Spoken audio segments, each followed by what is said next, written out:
Instant santé, et oui, votre santé importe pour nous, pour que vous puissiez nous suivre, vous devrez être en bonne santé, il faut qu'on prenne soin de vous et nous aussi on a besoin d'être en bonne santé. Et qui mieux que la voix la plus autorisée en la matière pour nous dire vraiment dans quelles conditions nous sommes soignés au Bénin. Yasmine Damata, bonjour. Bonjour Alain Sotouma, et je précise que ce n'est pas moi la voix la plus autorisée. Bien sûr, la voix la plus autorisée. La voix la plus autorisée. Bien sûr, ce plateau.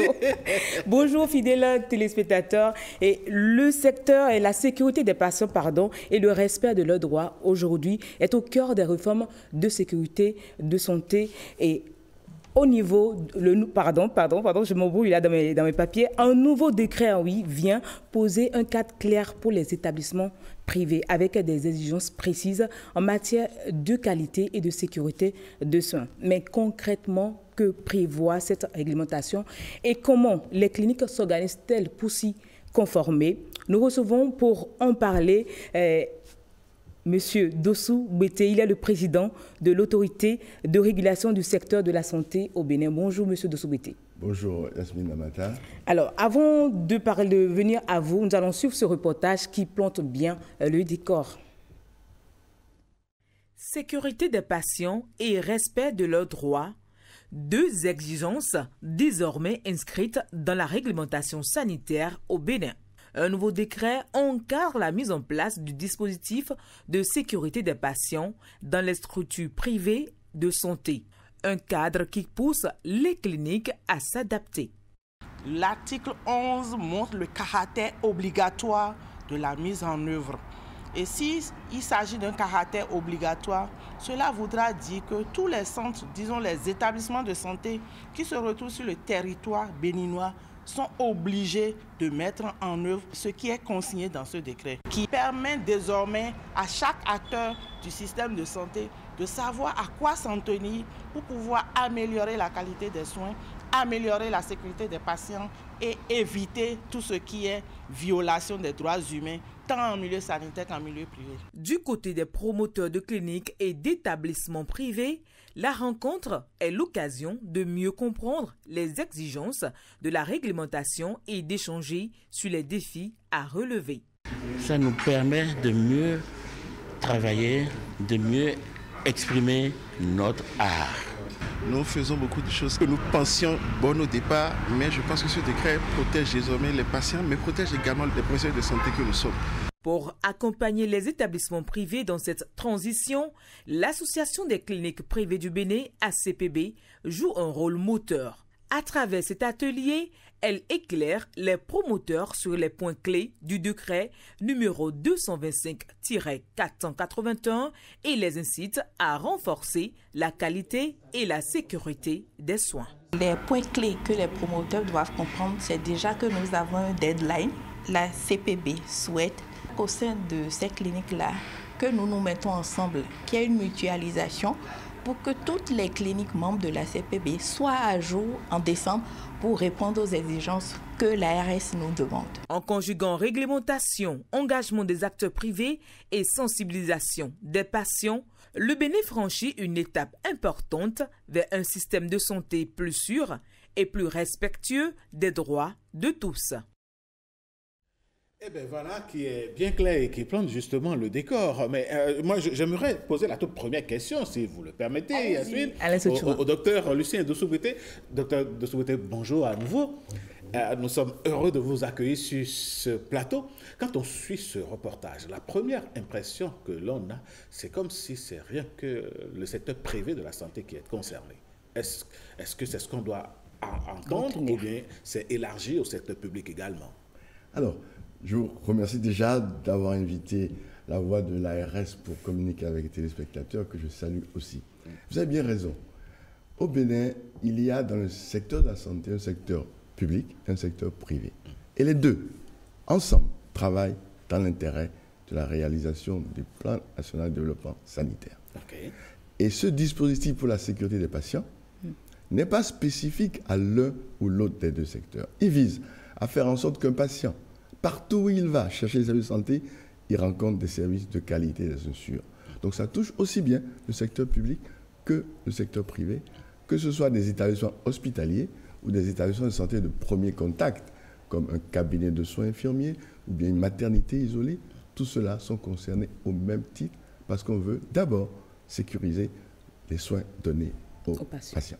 Alors, quel est l'enjeu, quel état de lieu de la sécurité des patients en lien avec la qualité des soins? Qu'est-ce qui aboutit à ce décret? Alors, ce qu'il faut savoir, c'est que dans la démarche des réformes dans notre pays, et en particulier dans le secteur de la santé, il y a eu la commission technique chargée des réformes. Dans le secteur de la santé, et puis après le comité de mise en œuvre. Ces deux, ensemble, ont travaillé à identifier les faiblesses qu'il y avait. Et au nombre de ces faiblesses, il y avait bien sûr la qualité des soins qui était très faible et inégalement répartie, que ce soit dans le secteur public ou dans le secteur privé. Il y avait que les patients, durant la recherche de soins de santé, étaient exposés à des préjudices qui sont donc des complications qui leur arrivent, alors que ces complications n'ont aucun lien avec le problème qui les a menés dans le secteur de la santé. On voit que beaucoup de femmes décèdent alors qu'elles cherchent à donner la vie. Et tout ça fait qu'il fallait chercher des modalités de réponse adéquates pour corriger tout cela. Et c'est dans ces recherches qu'il a été question de mettre en place l'autorité de régulation de la santé, avec la mission de veiller à ce que tous les individus qui vont chercher des soins aient des soins de qualité et que progressivement, jour après jour, cette qualité et cette sécurité soient améliorées dans le pays. Et c'est tout ça qui fait que la RS mise en place a travaillé à chercher la modalité la meilleure et à identifier 3 dispositifs. Et parmi les 3, le premier qui apparaît comme incontournable est celui de la sécurité des patients. Parce que sans la sécurité, on ne pourra jamais parler de qualité, on ne pourra pas parler d'accréditation de professionnels, on ne pourra pas parler de certification des établissements de santé. Voici pourquoi ça a été la première marche de ce dispositif à 3 étages que l'ARS a mis en place. La deuxième étape, c'était quoi? C'est l'accréditation des professionnels de santé. D'accord. Et là, on a remarqué sur le terrain que beaucoup de promoteurs de cliniques privées, cette mise en conformité, ils trouvent que ça on peut envoyer le professionnel de santé qui est souvent dans son bureau ou pas dans son bureau, plus dans les salles d'opération, à se retrouver dans les mesures des paperasses. Dites-nous, ça dérange, mais pour vous, est-ce que c'est bien qu'un professionnel de santé soit amène aujourd'hui à se retrouver à faire de la bureautique? Alors, il ne s'agit pas de bureautique, il s'agit de qualité. Et l'un des dogmes de la qualité, c'est qu'on doit écrire tout ce qu'on fait de manière simple et claire. Et on ne doit faire que ce qui est écrit. C'est réglementaire. Il est arrivé à plusieurs personnes de voyager en avion, mais on n'imagine pas le nombre de cases que le pilote coche avant que son avion puisse décoller. Et il ne s'agit pas de le faire dans n'importe quel ordre, mais dans un ordre précis. Si on remonte 50 ans en arrière, il y avait de nombreux accidents dans l'aviation civile. Aujourd'hui, quand ça arrive, c'est un événement pour dire qu'il y a un travail qui a été fait. Et c'est pour ça que, quand on parle de qualité, aujourd'hui que les professionnels nous disent qu'il y a trop de paperasserie, pour la RS, c'est l'expression d'une résistance au changement, tout simplement. Pas de résistance au changement, puisqu'ils sont d'accord pour s'y conformer. Justement, ils vont en association pour y aller, pour pouvoir respecter les mesures. Vous savez, quand je dis ça, ce n'est pas pour les pénaliser ou les indexer. En travaillant sur la réforme dans le secteur de la santé, nous avons identifié la résistance comme un élément incontournable avec lequel il faut compter. Donc on n'est pas surpris. Est-ce que cette résistance n'est pas plutôt la peur du changement? C'est la même chose. Chaque fois qu'un individu est contraint à sortir de sa zone de confort, il a peur. Il ne sait pas ce qu'il attend. Il sait ce qu'il a, il ne sait pas ce qu'il attend, et ça génère la peur. Mais cette peur-là, on doit la dépasser parce que, vous avez parlé tout à l'heure d'enjeu. Vous dites, qu'est-ce qu'on gagne? C'est incontestable, c'est incommensurable, et il n'y a pas photo. Pour dire qu'en mettant en place ce dispositif, nous arrivons à avoir une meilleure qualité, nous arrivons à réduire les préjudices subis par les patients, nous arrivons à réduire la mortalité maternelle, qui est une plaie dans notre système. Et nous avons à rendre les patients plus confiants. Aujourd'hui, quand vous demandez à un patient, je vais te faire hospitaliser ou je t'envoie à l'hôpital, mais je vous assure, en qualité de médecin dans mon autre vie, il fallait que le patient, il s'assure qu'il connaît quelqu'un dans l'établissement, ou qu'il connaît quelqu'un, bref. Je pense que ça continue. Ça continue. Oui, c'est pour vous dire qu'aujourd'hui, on ne peut pas encore mesurer l'impact de ce décret qui a pris le 23 juillet 2020. Docteur Lucien Dossou-Bété, je ne vous arrête pas. Je reviens sur un terme utilisé par Yasmine il y a un instant, la paperasse. Elle est allée au-delà de ça. En fait, on devient un agent de bureau. Alors, qu'est-ce que l'ARS fait pour que dans un Bénin qui se numérise, la paperasse disparaisse, pour que même si cette réforme doit porter, l'on puisse permettre aux cliniques ou aux acteurs de la santé en général de bénéficier de la digitalisation que le pays connaît jusque-là?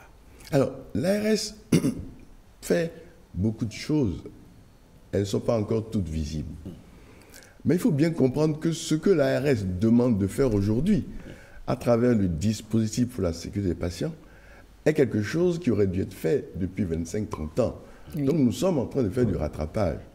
Et tous ceux qui travaillent aujourd'hui, je leur demande tous de comprendre ça et d'accepter le rôle de dévouer la nation pour que dans le secteur de la santé, pour demain, les choses soient meilleures. Alors, ce qui est clair, c'est que la digitalisation, elle est incontournable puisqu'elle va contribuer à améliorer la sécurité dans les soins. Tout à fait. Donc, on y arrive. Et qu'est-ce qu'on fait? D'abord, on a énuméré l'ensemble des documents qui sont attendus d'un établissement de santé. Puisque c'est lui qui va être évalué en termes de sécurité des patients. Et qu'est-ce qu'on a fait? Entre le ministère de la Santé et l'ARS, on s'est réparti une bonne partie de ces documents pour les élaborer, nous, et mettre à disposition des établissements pour qu'ils aient des masques, des brouillons, des drafts, pour qu'ils n'aient plus que les adapter en fonction de leur établissement. Ensuite, on travaille à ce que l'échange qui va se faire entre les établissements et l'ARS se fasse avec zéro papier. D'accord. Ça veut dire qu'il y aura une plateforme digitalisée qui sera disponible dans les prochaines semaines, où chaque établissement aura son identifiant et son code d'accès, va rentrer, va déposer tous les documents qu'on lui demande, va récupérer les informations qui lui sont destinées, à tel point qu'il y aura zéro papier. Zéro papier, et ça garantirait également à ces cliniques, à ces promoteurs de cliniques privées, est-ce que la protection des données est tenue? On a pris en compte ce volet? Ah, bien sûr. L'ARS, depuis sa naissance, son installation, a pris langue avec la PDP pour s'assurer que ses process, son organisation respectent. Et elle a reçu de la PDP le certificat attestant que tout est en bon ordre. Et cette plateforme dont nous parlons sera aussi soumise à l'appréciation de la PDP avant qu'elle soit mise en production. Mais le 1er janvier, à quoi doit-on s'attendre? Puisque le délai butoir, c'est le 31 décembre pour ces promoteurs d'établissements de santé. On doit s'attendre à du bonheur. Bonheur parce qu'on aurait déjà vu que chaque établissement, quel qu'il soit, public ou privé, quelque endroit du territoire, a intériorisé la nécessité, l'obligation de s'occuper de la sécurité des patients. Et l'ARS va aller les évaluer.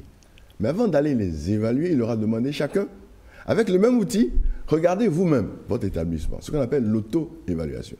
Et envoyez-moi les résultats. Donc, ils auront le temps de voir, de se corriger avant même le 31 janvier, et 31 juillet et décembre.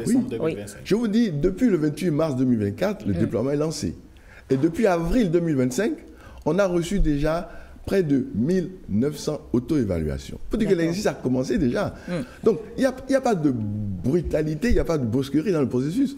Depuis mars 2024, donc, le 1er janvier, on sera heureux de voir que tous les établissements de santé seront aux normes. C'est ce qu'on demande, c'est ce qu'on attend. On sait que 100% ne seront pas. C'est le rôle de l'évaluation externe que l'ARS va dépêcher dans l'établissement. Et alors, de deux choses l'une. Ou vous avez tout respecté, tout bon, on vous dit félicitations, bravo, vous êtes classé niveau 1, Bravo, continuez, on revient dans 3 ans, regardez comment ça se passe. Ou bien vous ne l'avez pas, on dit, ah, vous avez X critères pour lesquels vous n'avez pas été, qui n'ont pas été respectés. Et donc il faut améliorer. Dites-nous comment et dans quel délai vous allez réparer. C'est ce qu'on appelle le plan d'amélioration continue. D'accord. Alors, Yasmine Damata, on va laisser le docteur Dossou-Bété partir, mais pas avant de lui avoir posé cette question. Docteur Dossou-Bété, sur ce plateau, vous avez parlé plusieurs fois de qualité, des soins de qualité. Dans l'imaginaire commun, la qualité coûte cher. Qu'est-ce que l'ARS fait pour que les soins de santé soient amoindris aux Béninois? Alors, étant donné que les médecins ont revu le taux ou bien les frais de leur consultation à la hausse. Très bien. Il faut être clair et dire que jamais, au grand jamais, la qualité ne coûte cher. C'est la non-qualité qui coûte extrêmement cher. Mais on ne prend jamais la peine de l'évaluer. Et plusieurs études ont montré dans le monde que les pauvres se soignent plus cher que les riches parce qu'ils se trompent de chemin et gaspillent les ressources avant, enfin, de trouver le bon résultat.